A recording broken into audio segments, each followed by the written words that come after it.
आगे वो अपने घर चली जाती है। तो वहाँ पे उसके मॉम डैड आपस से बात कर रहे थे और कहते हैं कि मुझे पैसे की बहुत ही जरूरत है, जब तक ये कमा के हमें देगी नहीं तब तक मैं तुम्हारा गुजारा कैसे कर सकती हूँ। तुम्हें पता है ना मेरी कोई फैमिली नहीं, बस मैं तुम लोगों की देखभाल करती, इसलिए मुझे पैसे की बहुत ही जरूरत है। और ये सारी बातें सुमो सुन रही थी, उसे बहुत ही बुरा लग रहा था क्योंकि वो इतना कुछ कर रही होती फिर भी उसे वो लोग अपना नहीं मानते हैं। नेक्स्ट डे सुमो को पेरेंट्स मीटिंग में जाना पड़ता है, इसलिए वो पूरी तरह से रेडी होकर चली जाती है। इधर जियान जिया पे लाइन मार रहा होता, उसकी साइकिल को वो खराब कर देता, तभी उधर से जिया आती है और उसे पूरी तरह से भड़कने लगती है। पर जियान को ये सब कुछ देखकर बड़ा ही मजा आ रहा, तभी वहाँ पे उसकी बहन आती है और सुमो ये सब कुछ देख लेती है। तो वहाँ पे जियान कहता है कि आप कितनी सुंदर है, आपकी बहन भी बहुत ही सुंदर, मैं इसके साथ ही इसके डेस्क पे बैठता और मुझे बहुत ही ये पसंद थी। सारी बातें सुनकर सुमो के होश उड़ जाती और वहाँ से वो अपनी बहन को लेके चली जाती है और सुमो अपनी बहन को सारी बातें बताती और ये सारी बातें जियान भी सुन लेता है कि वो उसके भाई के साथ रात बिता के आई। ये सारी बातें सुन उसके तो होश उड़ जाते और ये सब कुछ सुन के जिया भी सोच में पड़ जाती और कहती सच में ऐसा कुछ हुआ था क्या। सुमो कहती ऐसा कुछ भी नहीं, बस मुझे इसके बारे में जांच करना और ये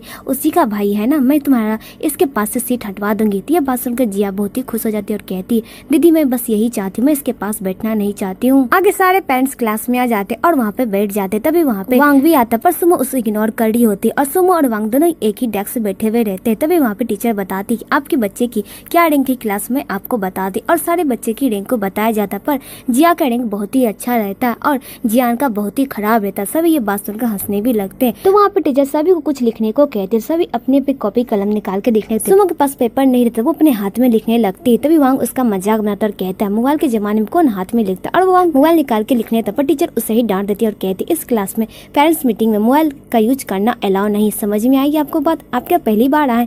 तो वहाँ पे पूरी तरह से वांग की बेइज्जती हो जाती है। आगे टीचर सारे पेरेंट्स को अच्छे समझाती और कहती आपको अपने बच्चे पे ध्यान देना होगा। सारी ये बात सुनकर अपने अपने बच्चे पे ध्यान देने लगते हैं। इधर वांग को जियान के साथ आना पड़ता है, तो वहाँ पे टीचर से समझाती और कहती कि आपका भाई पढ़ने पे ध्यान नहीं देता, वो सिर्फ गेम खेलने में ध्यान देती है। देखिए उसके पास ये सारी चीजें बरामद हुई है। ये सब कुछ देखकर वांग को बहुत ही गुस्सा आता और वो जियान को मारने की भी कोशिश करता है, पर टीचर कहते हिंसा नहीं करना, आपको इसे प्यार से समझाना होगा और इसे कहना होगा कि इसे पढ़ाई पे ध्यान देना क्योंकि ये 12th में पढ़ रहा है। ये सारी बातें वांग वहाँ पे सुन लेता है और अपने भाई को समझाने लगता है। तो जियान कहता है भाई मैं पढ़ूंगा, प्लीज मेरी सीट उससे चेंज मत करवाना, मैं उसके पास बैठना चाहता हूँ, मैं जिया के अलावा किसी और के पास नहीं बैठूं क्योंकि मैं उसे बहुत ही पसंद करता और मुझे वो बहुत ही अच्छी लगती है। तो वांग कहता बेटा पहले पढ़ ले, बाद में इस सब पे ध्यान देना, समझे तुम। तो जियान कहता आपका भी तो उसकी बड़ी बहन से चक्कर चला, मैंने सुना कि आपने उसके साथ रात को। ये बात सुन के वो पूरी तरह से शौक ही हो जाता है। इधर सुमो भी जिया के पास ये सारी बातें कह रही होती है। जिया कहती मैं उसके पास बैठना नहीं चाहती क्योंकि मुझे बहुत ही तंग करता है। तो सुमो कहती ठीक है मैं तुम्हारा सीट चेंज करवा दूंगी। कि तभी उधर से जिया ने तो कहता है प्लीज दीदी आप ऐसा मत कीजिए, मैं पढ़ाई पे ध्यान दूंगा। और वांग भी सुमो से बात करता है कि तुम इसके साथ इसे बैठने दो, इसे पढ़ाने दो, ये मेरा भाई उस पर पढ़ाई पर ध्यान देगा और तुम्हारी बहन इसमें मेरा हेल्प ही करेगी।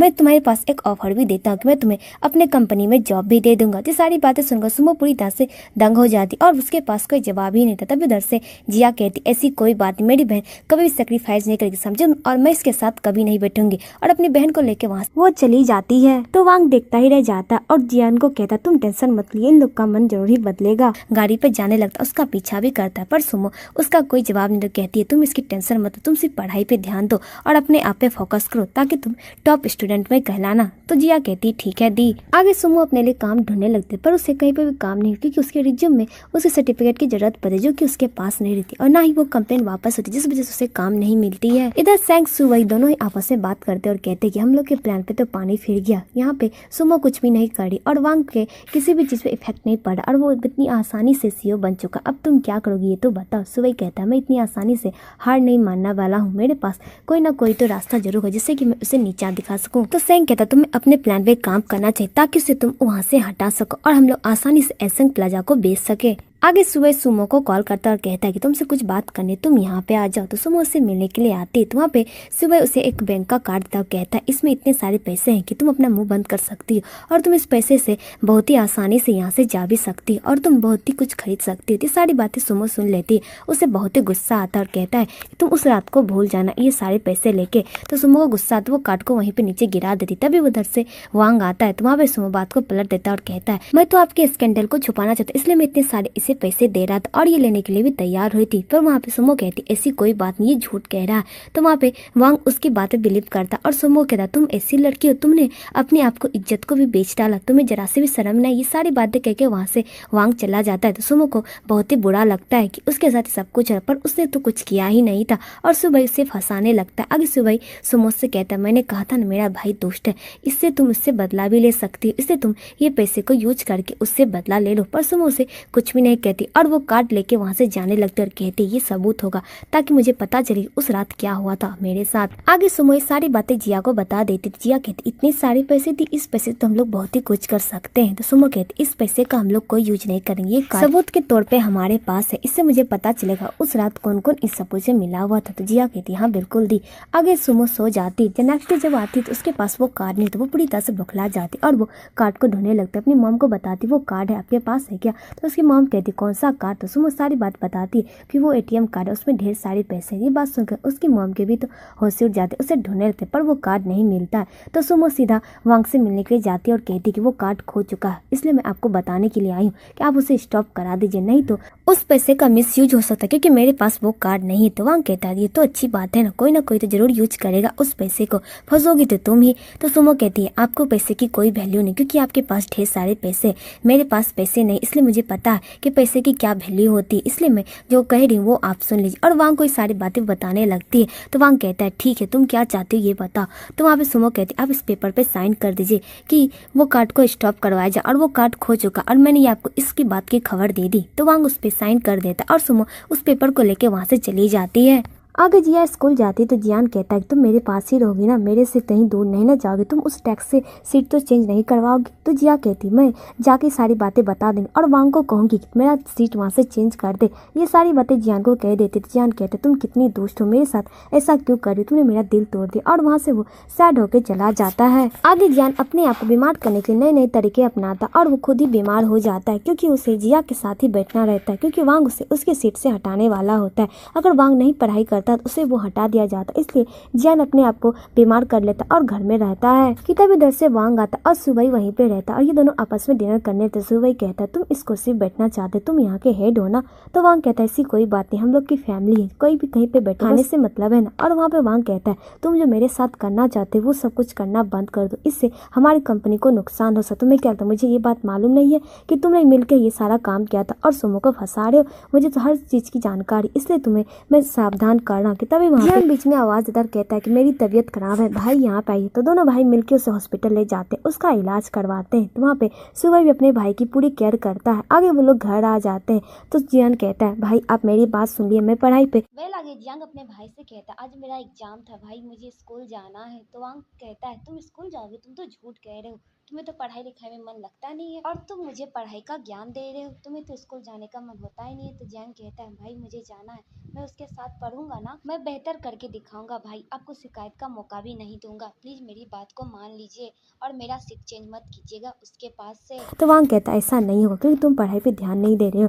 तो वहाँ पे जियान सारी बातें सुमो के बारे में बताता है कि उसके साथ बहुत ही बुरा हुआ, जहाँ पे वो काम कर रही थी वहाँ पे झूठा इंजाम लगा कि उसके ऊपर एलिगेंस लगाई गई, जिस वजह से उसे कहीं जॉब भी नहीं मिली। सारी बातें सुनकर वांग को बहुत ही बुरा लगता है। आगे वांग उसकी पूरी तरह से जांच पड़ताल करता है और वो उस शॉप पे भी जाता है, वहाँ पे पूछता है उसके बारे में, उसे सारी सच्चाई पता चल जाती, उसे भी बुरा लगता है और वो सुमो को कॉल करता है और कहता है कि तुम मुझसे मिलने के लिए आ सकती हो, पर वो फ़ोन कट कर देती, उससे वो बात नहीं करती है। तो फिर वांग कहता है तुम्हारे पास तो कोई जॉब भी नहीं, फिर तुम किस चीज़ में बिजी हो। तो फिर फ़ोन कट कर देती है। फिर उसे मैसेज करता है और कहता है कि तुम मेरे पास आ, मेरे पास वो पेपर खो गए जिसमें कि तुमने साइन करवाई थी। तो मुझे बस सुमो को वहाँ पे आना पड़ता है। जब सुमो आती है तो वांग कहता है मुझे माफ़ कर दो, मैंने तुम्हारे साथ गलत किया, और उसे वो एग्रीमेंट पेपर देता है और कहता है कि तुम अब इस कंपनी में काम कर सकती हो और ये तुम्हारे लिए अच्छी अपॉर्चुनिटी है कि तुम अपने आप को साबित कर सको कि तुम क्या कर सकती हो। तुम्हारे पास अभी भी ग्रेजुएशन सर्टिफिकेट नहीं है, फिर मैं तुम्हें काम दे रहा हूँ, इसलिए तुम्हें अच्छे से मेहनत करना होगा और तुम्हें यहाँ पे काम करना। सुमो कहती है ये सब कुछ तुम अपने भाई की वजह से कर रहे हो है ना। तो वांग कहता है ऐसी बात नहीं, मैं तुम्हारी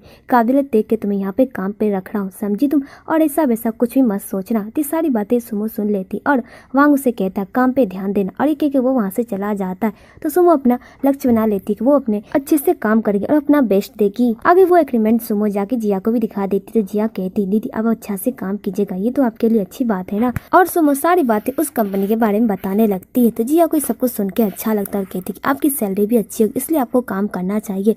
तो सुमो कहती है ठीक है। आगे सुमो अपने काम पे चली जाती है, वहाँ पे अपना बेस्ट देने की कोशिश करती है। तो वहाँ की सारी स्टाफ उससे अच्छे से बात करती है, उससे वो ढेर सारा काम दे देते हैं। तो सुमो उसे करने के लिए भी तैयार हो जाती है। और वो जिसके अंदर में काम करती है वो कोंगरंग रहती है। तो उसके पास जाती है, उसे सारी बातें बता दी। तो कोंगरंग कहती कि अच्छी बात है, तुम्हें वांग ने यहाँ पे जॉब रख लिया, मैं जानना नहीं चाहती वो तुम्हें क्यों रखा, पर तुम्हारे लिए अच्छा है। सुमो कहती ठीक है। आगे सुमो को कोंगरंग कहती तुम मेरे बारे में ये मत बताना कि मैं शादीशुदा और मेरा एक बेटा भी है। तो सुमो कहती मैं आपके बारे में ये बात किसी को भी नहीं बताऊंगी। और सुमो काम करने के लिए चली जाती है। आगे वांग घर जाता है तो वहाँ पे उसका भाई पढ़ने के बदले वो परफ्यूम लेके वहाँ से जाने लगता है। तो वांग कहता है तुम ये क्या कर रही हो। तो जियान कहता है ये मैं गिफ्ट दूंगा जिया को क्योंकि उसका बर्थडे आने वाला है। तो वांग कहता है पढ़ाई पे फोकस करो, इस सब चीज पे फोकस मत समझे। तुम उससे वो परफ्यूम ले लेते क्योंकि वो परफ्यूम उसे सुमो ने दिया था जब वो पहली बार मिला था। और जियान को कहता है तुम पढ़ाई पे ध्यान दो और तुम उसके बर्थडे पार्टी में नहीं जाओ। जियान कहता है मैं जाऊंगा, और ये कह के वो वहाँ से चला जाता है।